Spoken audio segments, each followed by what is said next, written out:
What's up, fuckers? Christopher Rausch, your No Excuses coach, back here.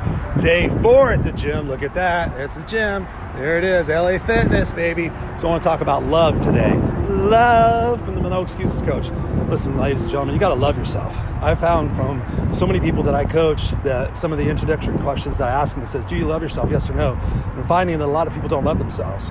So when you think about that, if you're not loving on yourself, if you're not accepting of yourself fully and embracing who you are, your uniqueness, man, there's so much opportunity for growth and expansion. Look at me. I used to be a suit and tie speaker. I used to be a people pleaser. I used to do everything for everybody else. As long as everybody else was happy, then I was okay.